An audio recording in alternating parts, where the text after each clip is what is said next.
Bonjour à tous.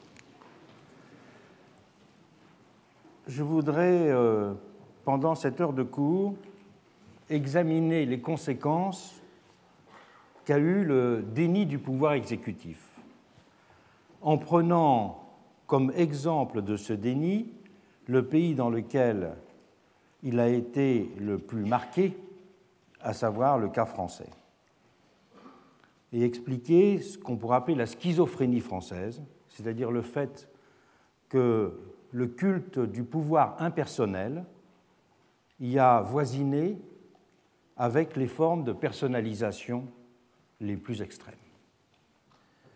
Selon le compte le plus rigoureux, la France a connu 11 constitutions depuis 1791, dont 9 durant le seul XIXe siècle. Et encore, ce compte n'inclut-il pas les révisions partielles qui ont pu notablement en modifier le contenu.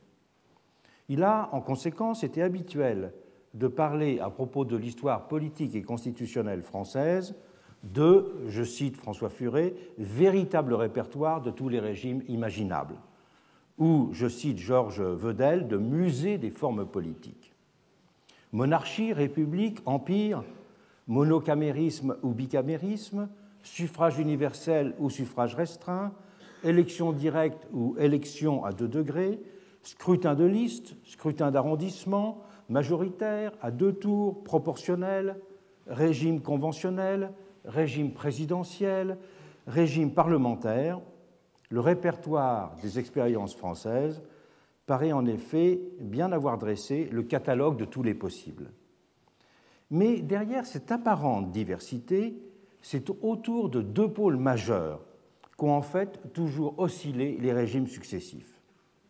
Georges Vedel avait ainsi noté, je le cite, que la prétendue expérience française était une fable et qu'en fin de compte, elle s'était ramenée à la plus morose et à la plus archaïque des alternances, du règne du monarque au règne des députés, du règne des députés au règne du monarque, et de parler même du même coup d'inexpérience constitutionnelle française pour souligner que la succession des régimes n'avait nullement été au service d'un apprentissage progressif de la démocratie dans l'Hexagone.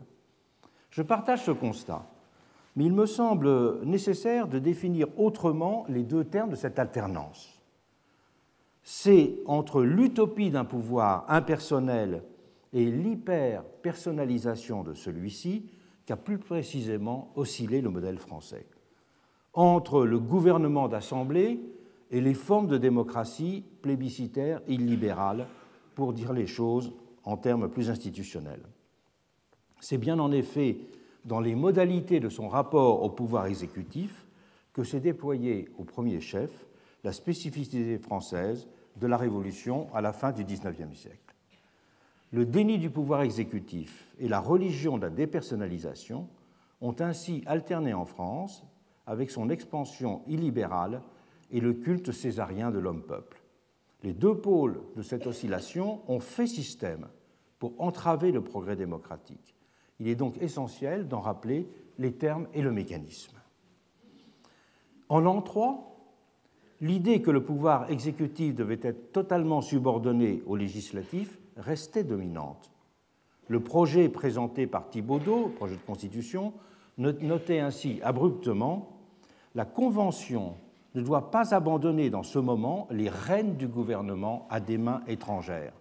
Elle ne pourrait s'en dessaisir sans danger. » On restait ainsi fidèle au modèle d'un gouvernement organisé dans le corps législatif représentatif, dans la continuité avec le type de rapport institué en 1793 entre la Convention et le Comité de salut public. Si le cadre intellectuel restait inchangé, les thermidoriens entendaient cependant, en même temps, rompre avec les dérives de ce Comité de salut public. Ils appelaient ainsi, politiquement et pourrait-on dire socialement de leur vœu, un gouvernement ferme. C'était une expression employée à l'époque. Ferme et réactif, capable d'instaurer un retour à l'ordre et de juguler les mouvements populaires, tout en souhaitant qu'ils ne présentent pas de menace pour les libertés. La solution elle était en l'an 3 d'instaurer une sorte de dualisme exécutif. Et c'est ce que mettra en place la Constitution de l'an 3. D'un côté, la formation d'un directoire de 5 membres, exprimant la pensée du gouvernement, de l'autre, des ministres soumis aux ordres de ce directoire, révocables à sa volonté, chargés, selon la formule constitutionnelle, des détails de l'administration. Le directoire était une instance délibérante, alors qu'il était précisé que les ministres ne forment point un conseil. C'est donc à distance d'un pouvoir ministériel, toujours suspecté de faire renaître l'Ancien Régime, qu'une forme d'exécutif moderne a de la sorte commencé à être acclimatée en France. Exécutif, c'est ça le point important, pensé sous une forme indissociablement collégiale et continuellement renouvelée, avec la nomination d'un nouveau membre chaque année, assurant de la sorte une sorte de dépersonnalisation radicale de l'institution qui écartait le spectre de la réapparition d'une figure royale. Et l'on sait le rôle qu'avait joué la rumeur d'un Robespierre désirant se faire roi dans son élimination. L'idée d'un pouvoir personnel, quelle qu'en soit la nature, n'avait en effet cessé d'être énergiquement repoussée pendant la Révolution, et il faut en rappeler les termes.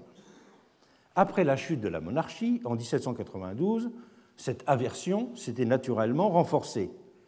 Au moment où s'était formée la Convention nationale, en septembre, il y avait ainsi eu une réaction de rejet viscéral lorsque Manuel avait proposé que le président de la Convention prenne le titre de président de la France et qu'il incarne la dignité et la grandeur des institutions révolutionnaires en siégeant au Palais des Tuileries. Couthon avait alors résumé l'état d'esprit général en répliquant vertement à Manuel « Ce n'est pas la royauté seulement qu'il importe d'écarter notre Constitution, c'est toute espèce de puissance individuelle qui tendrait à restreindre les droits du peuple et blesserait les principes de l'égalité. » Dans un premier temps, l'enlisement du directoire, lorsqu'il fut jugé irréversible, ne remit pourtant pas en cause la formule collégiale. Les travaux préparatoires de la Constitution de l'an 8 avaient ainsi conjugué au pluriel l'existence du consulat, comme si le premier des 3 consuls, même s'il avait des prérogatives considérables, restait tout de même entouré. Pourtant, Barras proposera d'instituer un président de la République, à ce moment-là en l'an 8. Et c'est la première fois que la formule était utilisée, président de la République. Mais il n'avait pas été suivi. L'heure n'était pas encore venue de penser au singulier l'exécutif démocratique. Même si c'est d'abord la prétention de ce personnage, Barras, occuper un tel poste que Bonaparte avait taxé de ridicule, qui avait conduit les contemporains à ne pas sérieusement considérer sa proposition. C'était donc par sa propre détermination et sa capacité à éliminer les résistances à son ascension que le premier consul devint progressivement le seul maître de l'exécutif, renvoyant le législatif une fonction décorative. Mais lorsque la page de l'Empire sera tournée avec la Restauration, c'est de nouveau le parlementarisme classique qui constituera l'horizon jugé indépassable des idéaux libéraux et démocratiques. Une expérience inédite s'est interrompue, détruite dès 1802 par sa dérive, qui en avait fait l'héritière des formules du passé et non l'annonciatrice d'une figure d'avenir. En l'an 8, Sieyès avait pourtant lancé la formule d'une considération à ses yeux démocratique de l'exécutif, en disant « la confiance vient d'en bas, l'autorité vient d'en haut ». Mais le système des listes de notabilité qu'il avait imaginé et que reprendra la nouvelle Constitution était loin d'être l'équivalent d'une onction populaire. Et l'idée d'un exécutif directement élu par les citoyens n'était pas présente chez lui. Et pourtant, cette idée d'un exécutif directement élu par les citoyens avait bien été évoquée à plusieurs reprises pendant la Révolution. D'abord par Condorcet. En 1791, il avait ainsi publié une brochure ayant pour titre « Sur l'institution d'un conseil électif ». Il avait l'idée d'une collégialité, mais bien le premier à avoir formulé l'idée d'un pouvoir exécutif élu. Et c'est en tant que précurseur de l'idéal républicain, alors très isolé en 1791, qu'il avait formulé la proposition d'un tel conseil, destiné à prendre collectivement donc la place du roi. Conseil qui aurait dû être composé pour lui, de personnes, je le cite, choisies par les mêmes électeurs que les membres des législatures. Les citoyens auraient voté à la fois pour le législatif et pour l'exécutif. Le pouvoir exécutif devait donc être à ses yeux l'égal en légitimité du pouvoir législatif. Il précisera 2 ans plus tard cette idée dans son fameux projet de constitution présenté en février 1793. Il y notait que ce conseil exécutif devait être composé de 7 ministres et d'un secrétaire. Mais s'il voulait que ces ministres soient élus immédiatement par les citoyens de la République dans les assemblées primaires, il n'envisageait cependant pas de mettre un chef à leur tête, gardant bien une formule complètement collégiale. Et il considérait que ce conseil devait être présidé alternativement par chacun des ministres, le président en étant changé tous les 15 jours. C'est ainsi, avec Condorcet, qu'est esquissée pour la première fois l'idée d'un exécutif ayant une consistance propre et appelé de ce fait à être consacré par les urnes. Et dans son exposition des principes et des motifs du plan de constitution, auquel je viens de faire référence, de février 1793, il avait noté en ce sens « Les membres du Conseil ne sont point élus par le corps législatif, puisqu'ils sont les officiers du peuple et non ceux de ses représentants. » C'était dire les choses de la façon la plus claire. L'idée ne sera ensuite reprise qu'une seule fois en l'an 3, par Fréron. Lui aussi plaidera pour une séparation des 2 pouvoirs exécutifs et législatifs, constatant l'effet désastreux qu'avait eu leur confusion dans la période précédente. Et la liberté et la démocratie le conduisaient à inviter ses collègues parlementaires à retirer, je le cite, de leurs mains inviolables un pouvoir exécutif qui devait dorénavant être confié à des mains responsables. Responsabilité qui ne pouvait procéder pour lui que d'une élection populaire. C'est donc par là, pourrait-on dire par un biais libéral, qu'il appelait à une procédure démocratique de nomination, pour qu'il y ait un exercice possible de la responsabilité. Mais c'était un discours qui était alors encore inaudible. Et le modèle du gouvernement d'assemblée continuera à constituer l'horizon indépassable pour les esprits révolutionnaires à la veille de l'an 8. Voyons quelles sont les utopies sous-jacentes au gouvernement d'assemblée. Le caractère démocratique du gouvernement d'assemblée était jugé essentiellement lié à son double caractère d'impersonnalité libératrice. Impersonnalité institutionnelle d'abord, tenant au caractère intrinsèque du législatif et au déni de la consistance propre de l'exécutif, suspecté de conduire inéluctablement à la constitution d'un pouvoir personnalisé et donc structurellement dominateur. J'ai déjà longuement développé ce point. Mais impersonnalité substantielle aussi, d'autre part, dérivant du règne conséquent de la volonté générale. L'âge de la domination fondé sur le présupposé d'une extériorité entre gouverné et gouvernant était donc de cette façon aussi déclaré clos, sauf à réapparaître sous les espèces d'un dysfonctionnement représentatif de nouveau créateur d'un écart coupable. Extériorité impensable est donc déclarée aussitôt impossible. D'où l'obsession d'organiser un monde dans lequel elles paraissent être définitivement conjurées. Monde dont la Révolution française a exploré les conditions de réalisation sur un triple mode. Dans l'ordre d'abord de l'organisation de la représentation nationale, en la voulant confondue avec la société sous les espèces d'une puissance d'incarnation.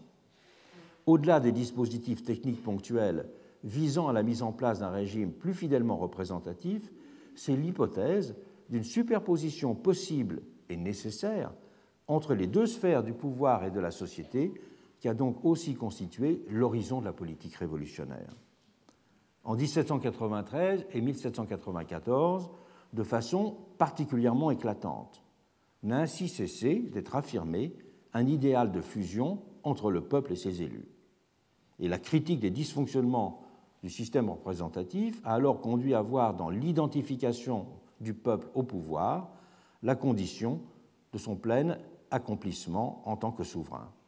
Et si Robespierre instruisait encore en 1792 le procès du despotisme représentatif, selon une formule très commune, il a ensuite légitimé à l'inverse son action en partant du présupposé de la fusion entre le peuple et la Convention.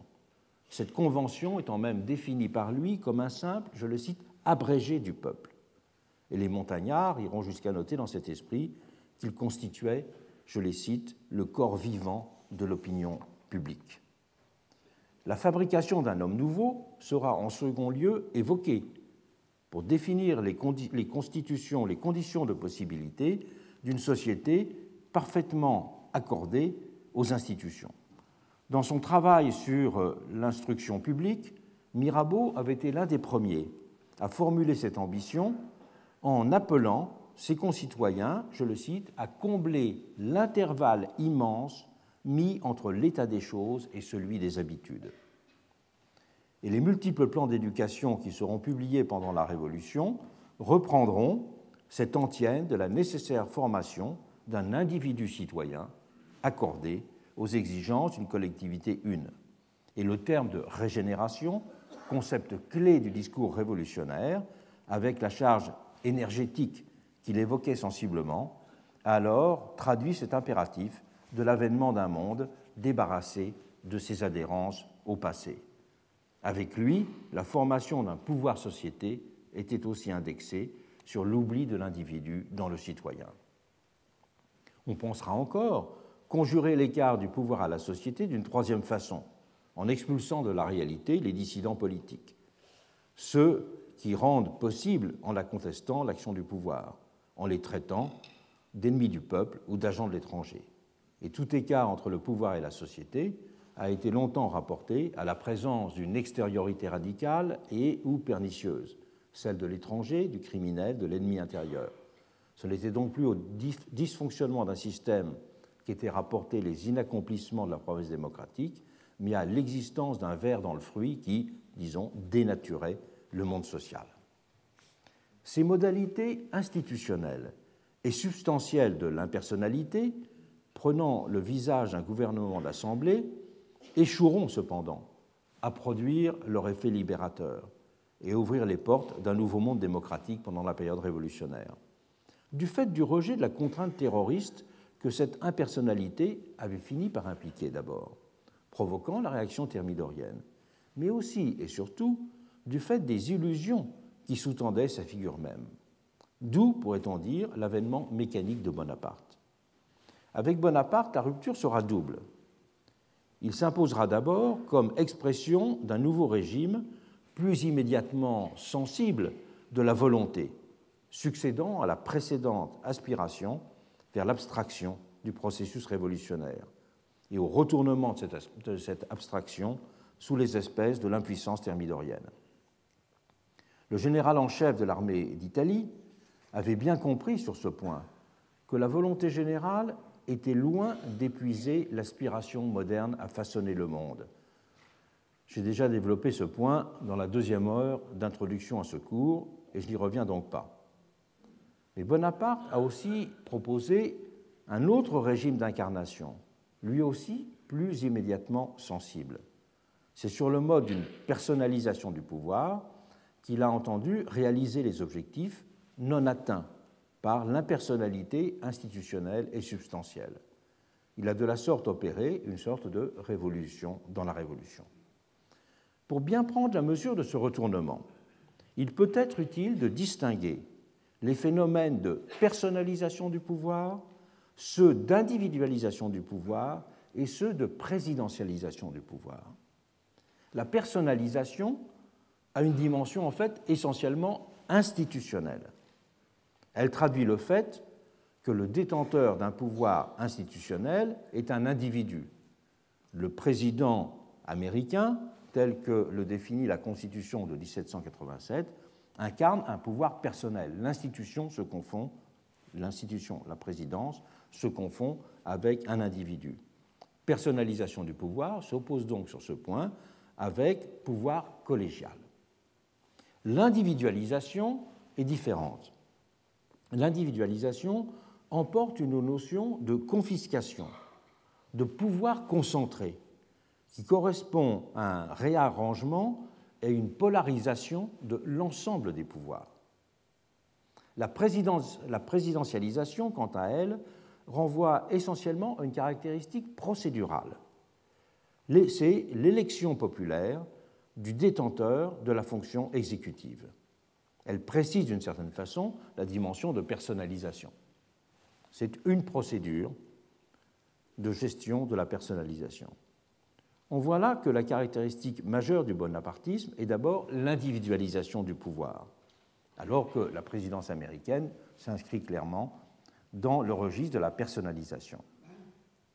Napoléon, en effet, précipitera 3 éléments: le retournement de la collégialité en pouvoir personnel, l'affirmation de la suprématie absolue de l'exécutif sur tous les autres pouvoirs, et la brutalisation, pourrait-on dire, de la légitimation du pouvoir liée à son illibéralisme, en même temps que l'individualisation de celui-ci.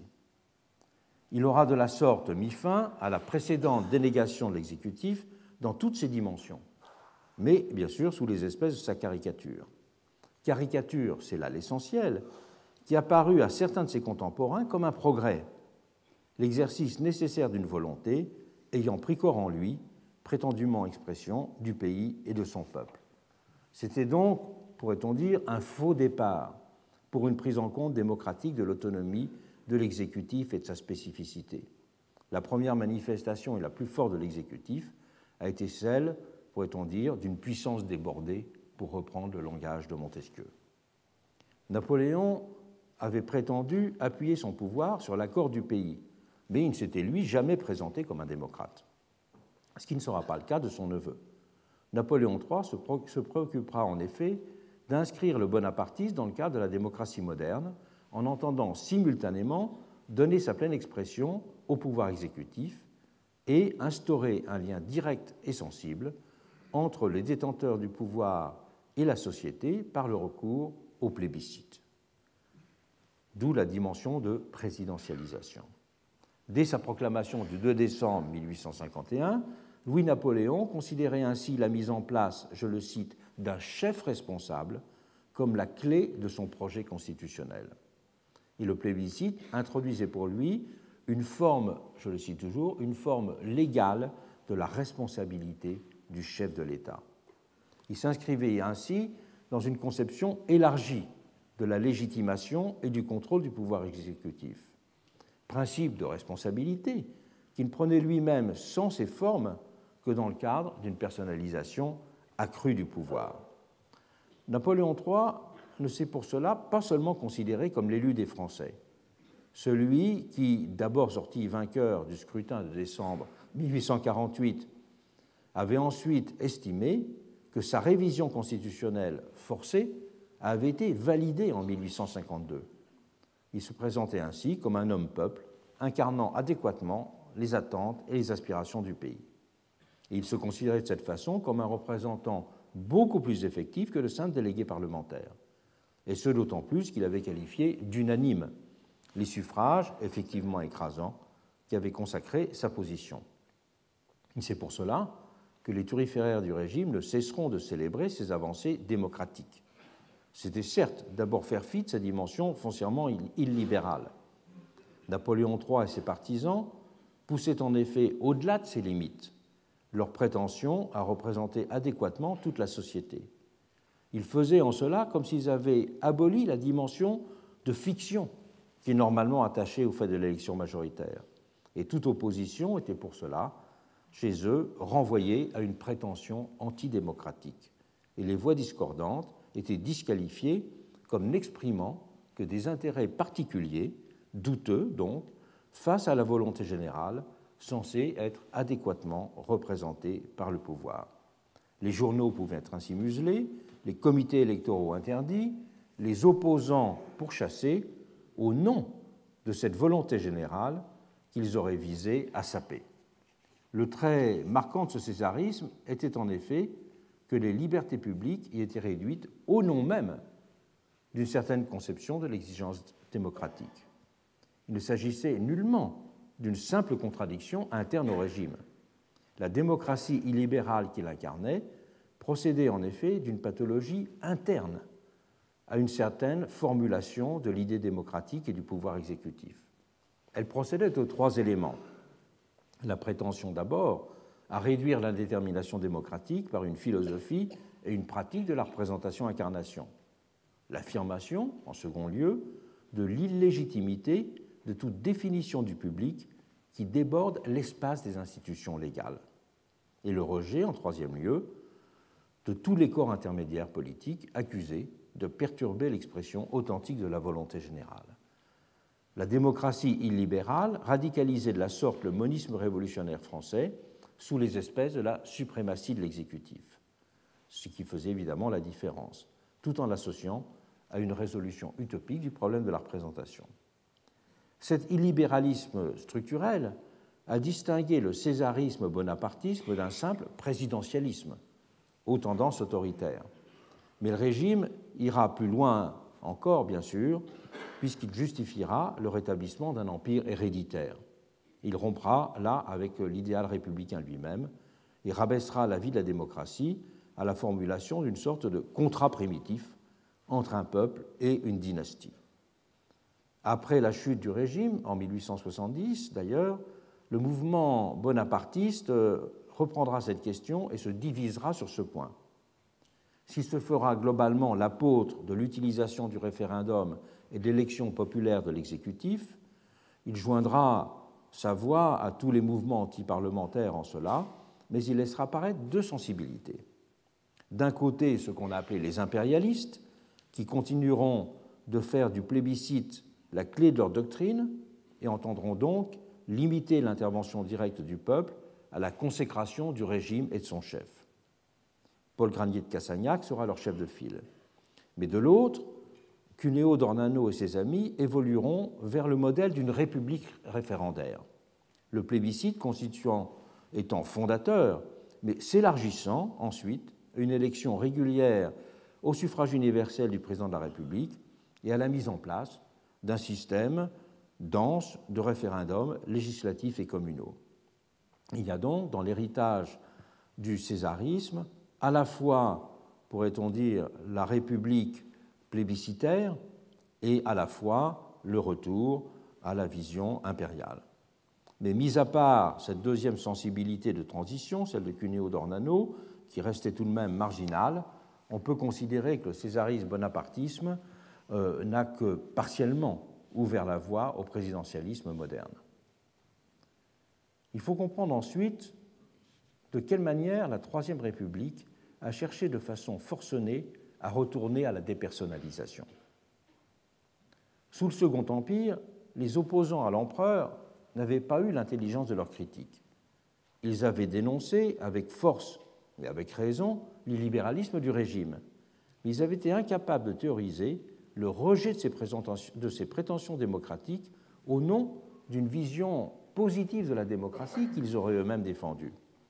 Face aux champions du régime qui faisaient valoir le retour au suffrage universel, effectivement sérieusement mis à mal par la loi de novembre 1850, et l'hommage rendu à la souveraineté du peuple par l'usage des plébiscites, ils répliquaient seulement qu'il s'agissait d'un suffrage manipulé. Ils étaient donc loin de comprendre aussi qu'ils devaient repenser sur d'autres bases que celles du régime l'exercice du pouvoir démocratique, du pouvoir exécutif en démocratie. Et ils firent pour cela simplement retour à la vision la plus étroite qui soit du gouvernement d'assemblée. Le grand tournant, on le sait, a été pris après la crise du 16 mai 1877. Je rappelle brièvement les termes. MacMahon était alors président de la République, succédant en 1873 à Thiers. Le 8 mars 1876, l'Assemblée nationale sortante, celle qui avait été élue en 1871, avait transmis ses pouvoirs aux deux nouvelles chambres, le Sénat présidé par un orléaniste et la Chambre des députés présidée par un républicain modéré, il s'agissait de Jules Grévy.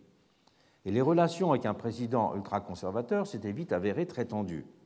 Les objets de discorde portaient sur la question religieuse, très prégnante à l'époque, autant que sur l'organisation des pouvoirs publics, ou même portant sur des problèmes symboliques, comme celui de l'amnistie des communards, par exemple. Mais c'était en fait la question même du régime qui était en cause. MacMahon et ses partisans, à cette période, croyaient encore à la possibilité de restaurer un régime conservateur autoritaire et d'en finir avec la République et le parlementarisme. Et c'est la crise du 16 mai qui allait lever cette hypothèque. Constatant que Jules Simon, le chef du gouvernement, était devenu minoritaire à la Chambre, MacMahon le contraignit à la démission le 16 mai.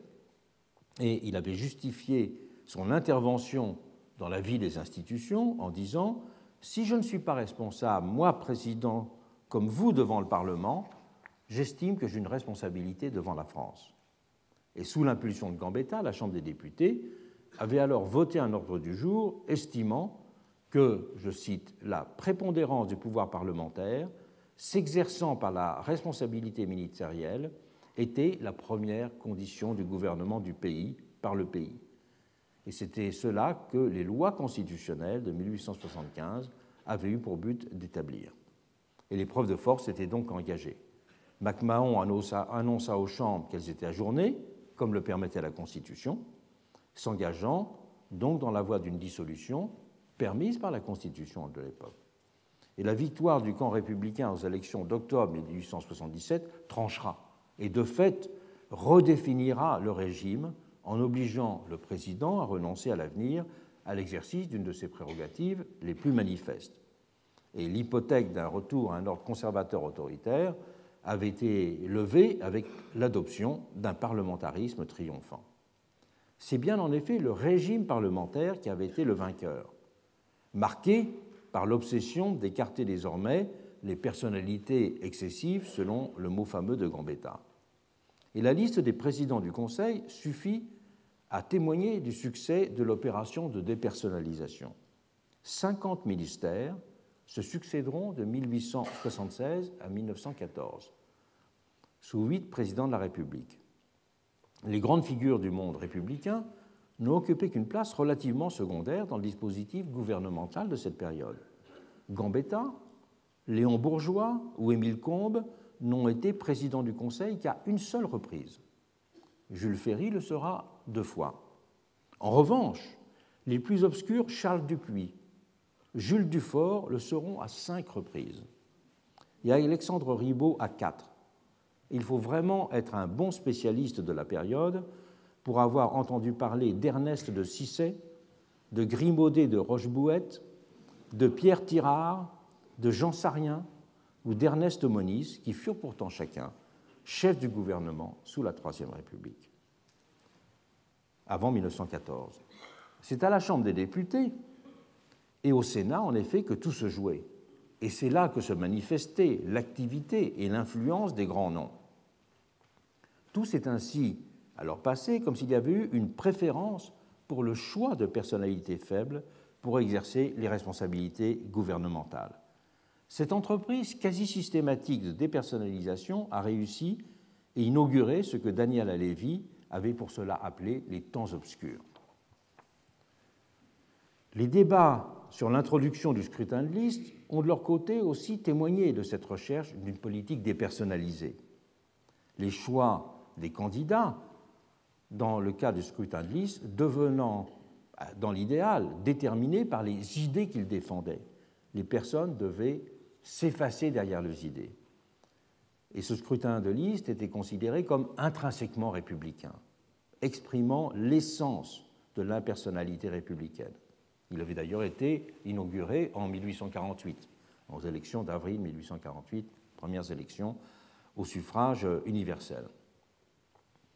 S'il était défendu comme intrinsèquement républicain, il ne sera pourtant utilisé que de 1885 à 1889 au XIXe siècle, parce que les notables républicains craignaient de se voir éclipsés par les états-majors partisans qui étaient alors en voie de formation.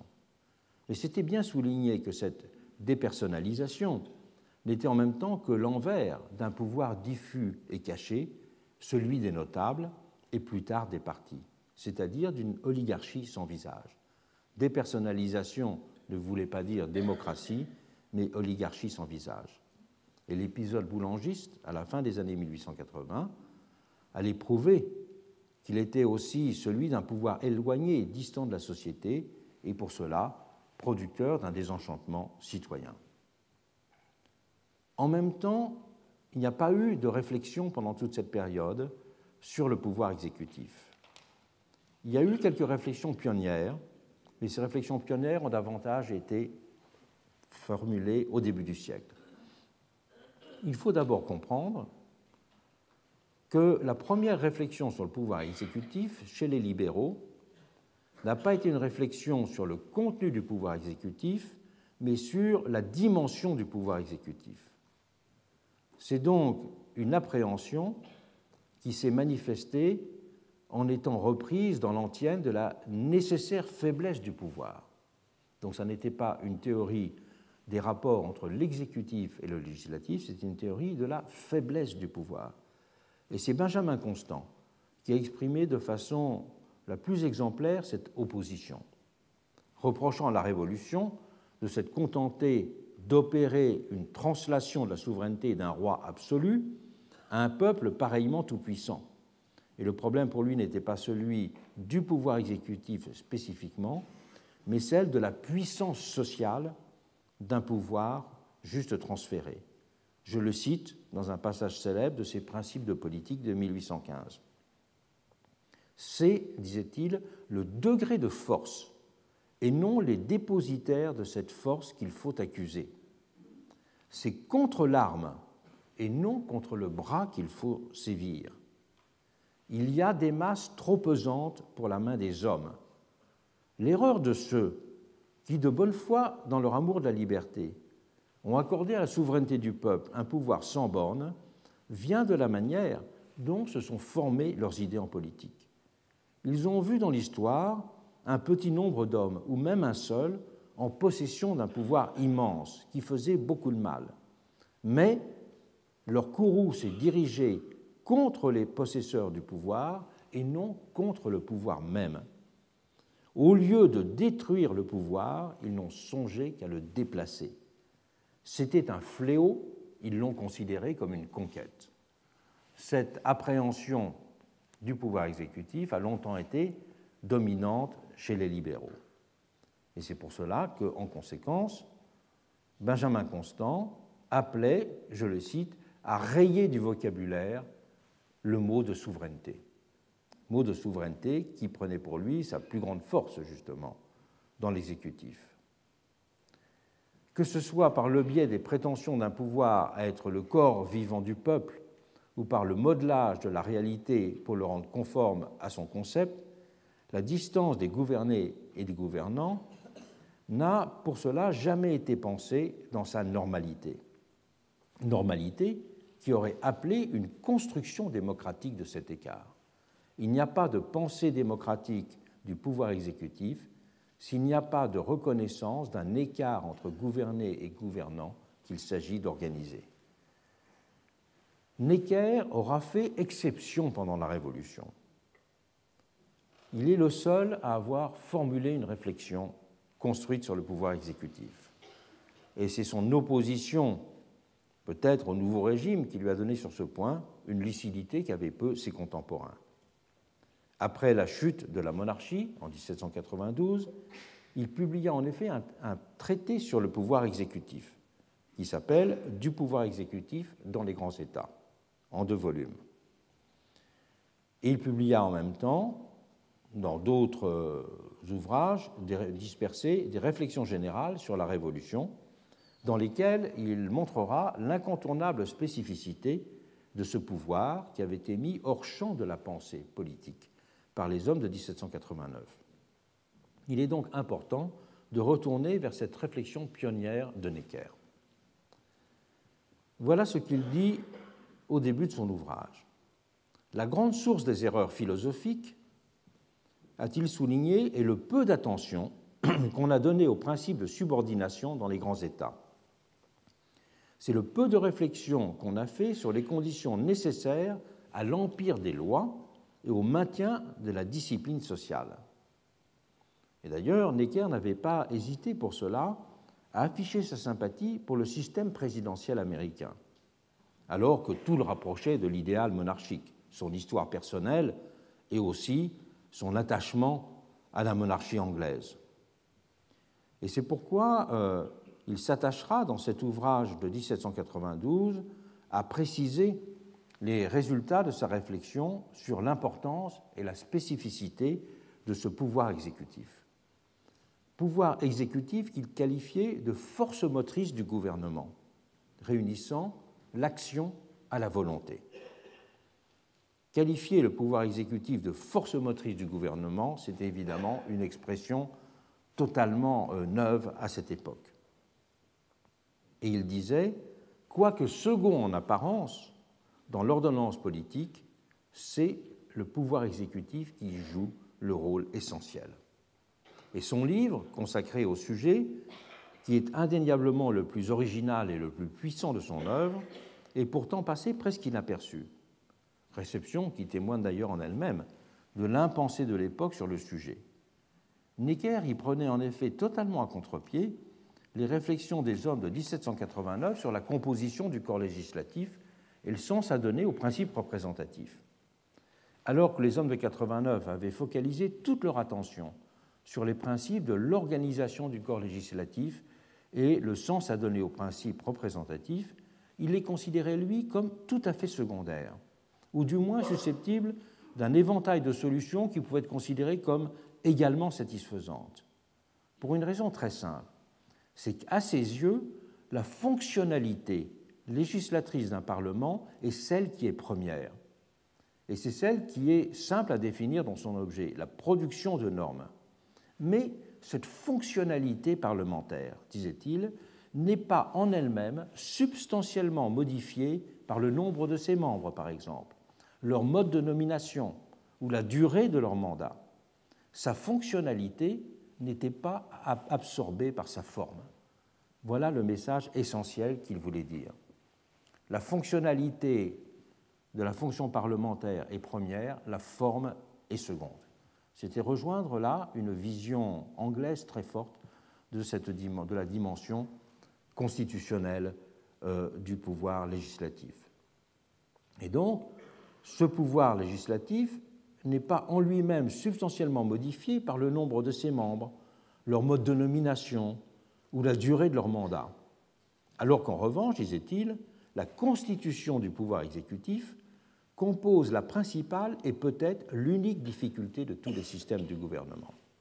En effet, la forme du pouvoir exécutif est ce qui définit sa fonctionnalité, alors que c'est l'inverse pour le pouvoir législatif. L'analyse de Necker est sur ce point fort éclairante. Le pouvoir exécutif, expliquait-il en effet, est un pouvoir directement actif, qui est totalement défini par le contenu de ses actions, qui se réduit à ses actions. Sa fonctionnalité est du même coup entièrement dépendante de ses formes et de sa pratique. Il n'existe ce pouvoir exécutif, disait-il, que par la réunion de toutes les propriétés qui forment son essence. Il tire sa force et des secours réels qui lui sont donnés et de l'assistance continuelle de l'habitude et de l'imagination. Il doit agir comme la nature et par des moyens visibles autant que par un ascendant inconnu. Le pouvoir exécutif, écrivait-il encore, a le même but, la même destination dans tous les gouvernements. Ainsi, l'on peut aisément décrire ses fonctions et les séparer de celles qui appartiennent exclusivement au corps législatif. Mais, poursuivait-il, quand on veut composer ce pouvoir exécutif, quand on veut faire le choix des éléments propres à constituer sa force, quand on veut s'assurer d'une action sans abus, d'un mouvement sans destruction, et quand on veut appliquer toutes ces propositions à une grande rotation, à un espace immense, on s'aperçoit des difficultés d'une pareille théorie. Et l'on pardonnerait peut-être, poursuivait-il, à l'Assemblée nationale de les avoir méconnues ou d'en avoir distrait son attention, si tous nos malheurs, ceux que nous avons éprouvés, ceux que nous ressentons, ceux que nous craignons encore, poursuivait-il, ne devaient pas être rapportés à cette première faute. Nous aurons longtemps à le regretter. Et Necker faisait ainsi œuvre de pionnier, en s'interrogeant ainsi sur les conditions d'un gouvernement simultanément efficace et libéral. Et si le pouvoir exécutif réside bien dans ses moyens, son efficacité, elle, est totalement dépendante de son autorité. c'est-à-dire de la dimension d'institution invisible qu'il comporte. Necker a bien souligné les deux dimensions, que tout pouvoir est à la fois une machine, est à la fois en même temps une autorité. La machine est définie par ses rouages, l'autorité est définie par ses formes d'ascendant qui définissent l'institution invisible, c'est-à-dire la possibilité d'être obéi sans discussion et sans coercition. Necker anticipait sur ce point les analyses que développera Guizot dans Des moyens de gouvernement et d'opposition. Necker, j'y viendrai tout à l'heure, Necker a aussi procédé à une analyse précise des conditions dans lesquelles la mise en place des comités de l'Assemblée nationale avait conduit à nier la réalité de la nature propre du pouvoir.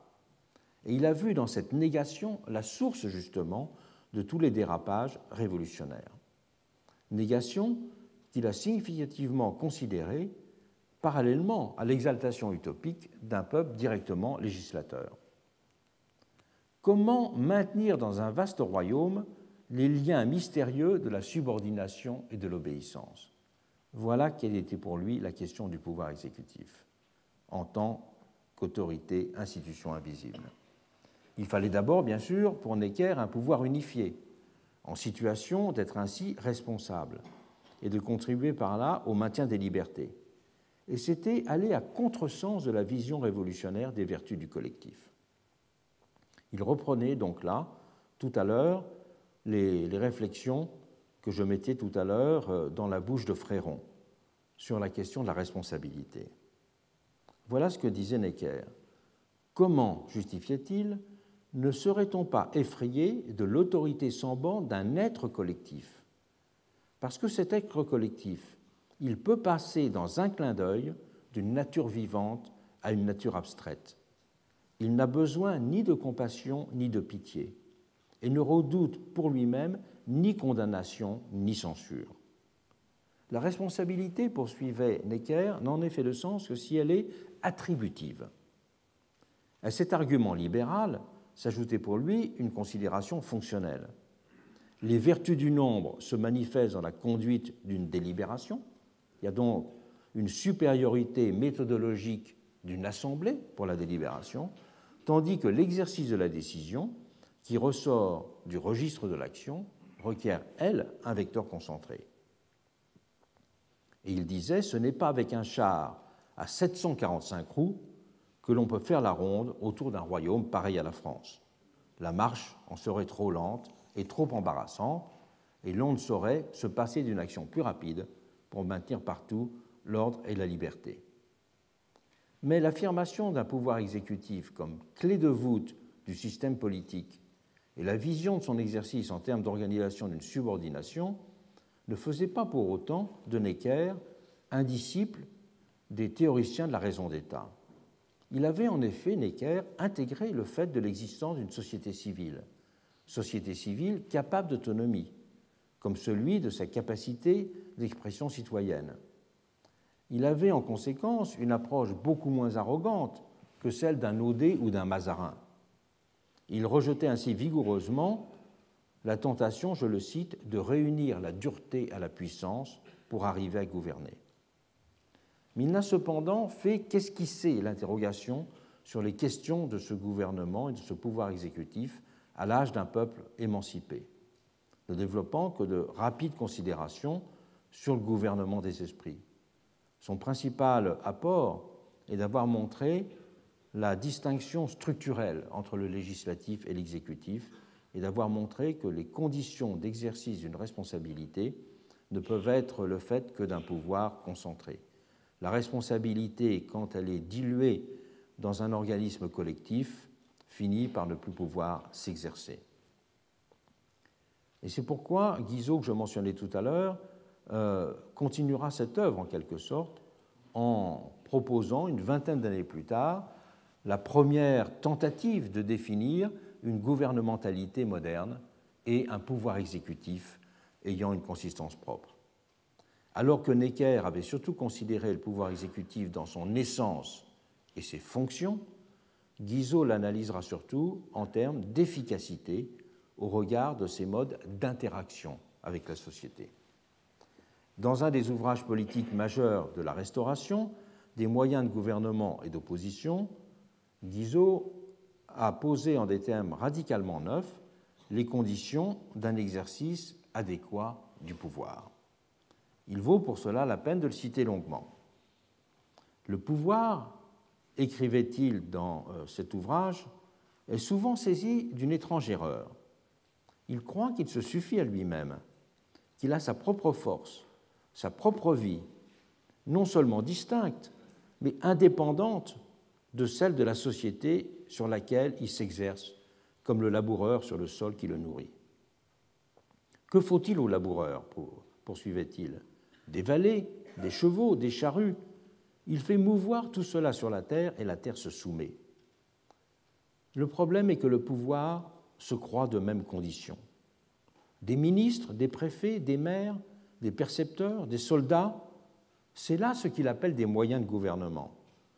Et quand il les possède, quand il les a disposés en réseau sur la face du pays, il dit qu'il gouverne. Et il s'étonne de rencontrer encore des obstacles, de ne pas posséder son peuple comme ses agents. Et il poursuivait, je me hâte de le dire, ce n'est point là ce que j'entends par moyen de gouvernement. Si cela suffisait, de quoi se plaindrait aujourd'hui le pouvoir? Il est pourvu de telles machines. Jamais on n'en vit autant ni d'aussi bonnes. Cependant, ce pouvoir répète en même temps que la France est ingouvernable. C'était la majorité ultra de 1821. Que tout est révolte et anarchie. Ce pouvoir meurt de faiblesse au milieu de ses forces, comme Midas de faim au milieu de son or. C'est, en effet, poursuit Guizot, que les vrais moyens de gouvernement ne sont pas dans ces instruments directs et visibles de l'action du pouvoir. Ils résident au sein de la société elle-même et ne peuvent en être séparés. C'est là qu'il faut les chercher pour les trouver. Là aussi qu'il faut les laisser pour s'en servir. Grâce au ciel, la société humaine n'est pas un champ que vienne exploiter un maître. Elle vit d'une autre vie que le mouvement de la matière. Elle possède et produit elle-même ses plus sûrs moyens de gouvernement. Elle les prête volontiers à qui sait les manier.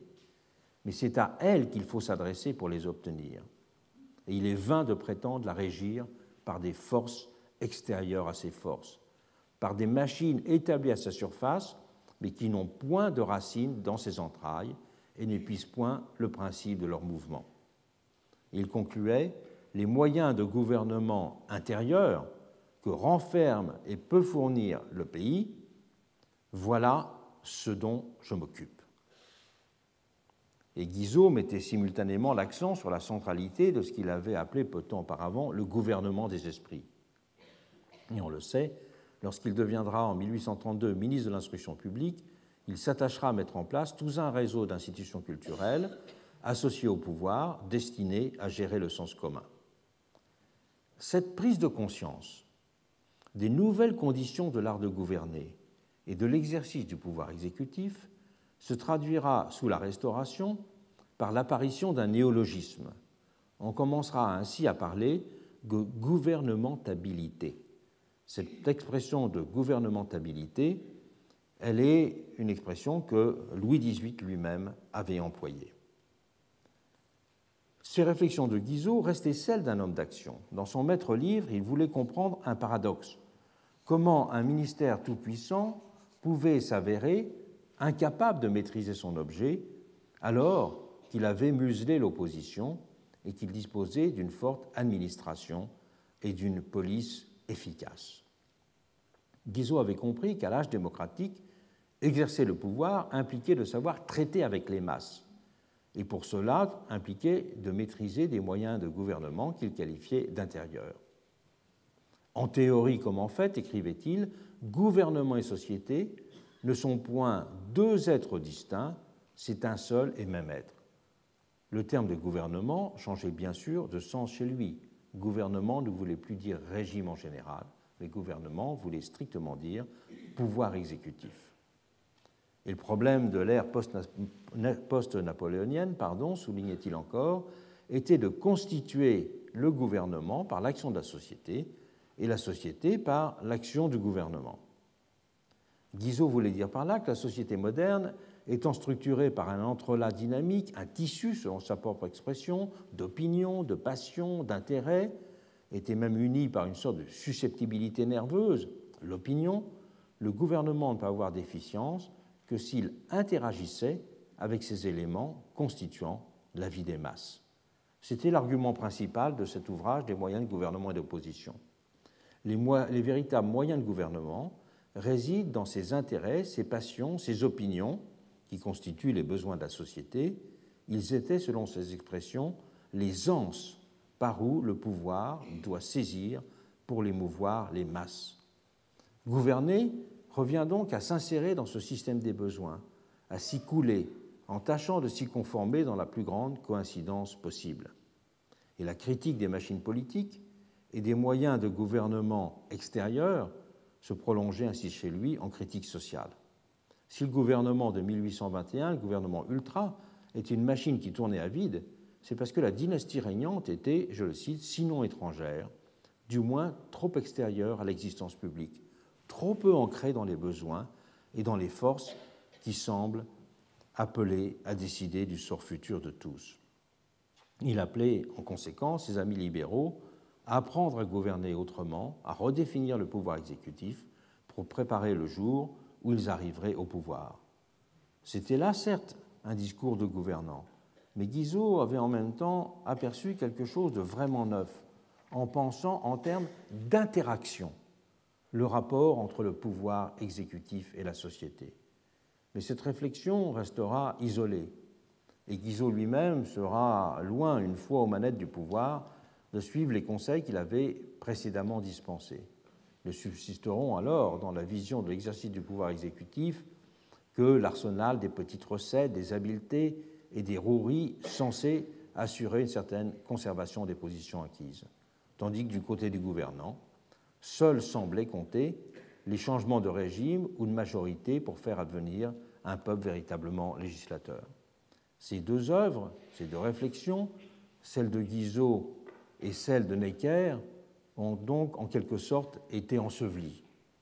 Mais au moment où il est nécessaire de réfléchir sur le pouvoir exécutif, il est important de rappeler que deux ouvrages fondamentaux ont, le dernier, celui que j'ai mentionné, Guizot, eu l'originalité de penser le pouvoir exécutif sous les espèces d'une interaction, et que le premier, de ne plus le penser sous les espèces d'une fonctionnalité, mais sous les espèces essentielles d'une forme. Et de cela, nous verrons qu'il en sera fait usage plus tard, et je commencerai à en parler tout à l'heure.